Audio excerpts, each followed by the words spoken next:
If you're a commercial tenant or a real estate broker representing a tenant or landlord, let me ask you this. Have you ever signed a lease thinking everything's done and dusted, only to realize that you've just committed to an insurance policy that doesn't exist? Yeah, it's like ordering a unicorn on Amazon. Great in theory, not so great in reality. Let's talk about why you need your insurance broker in that room before that lease gets inked.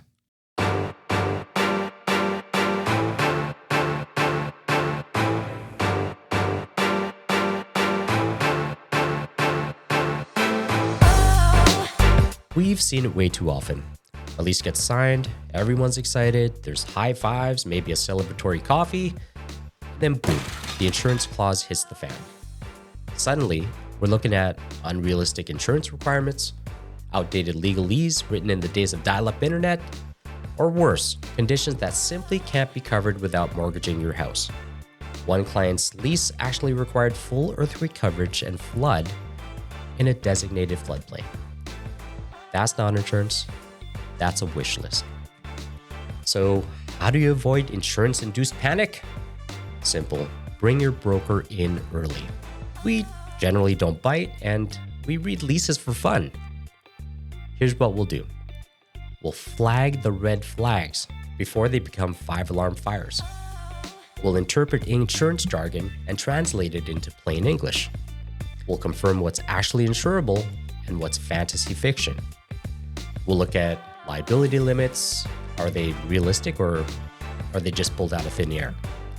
Additional insureds and waivers. Can they actually be arranged without launching a 3-week email chain? Tenants improvements.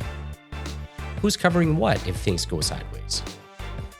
Bottom line, we make sure no one's signing up for an insurance mess disguised as a lease clause. Now, if you're a commercial real estate broker, want to instantly level up in your client's eyes? Loop us in before the lease gets signed. When you anticipate insurance roadblocks before they appear, you look like a genius. Save your clients time, money, and a few gray hairs, and that makes you even more referable. All right, so here's the takeaway.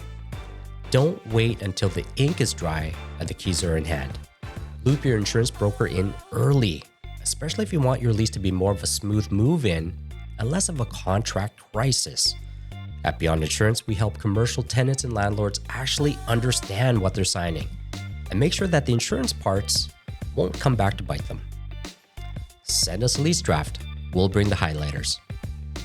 Thanks for watching. If this helped, give it a like, share it with somebody that's about to sign a lease, or drop us a comment about the weirdest insurance requirement you've seen. Thanks. We'll see you on the next one.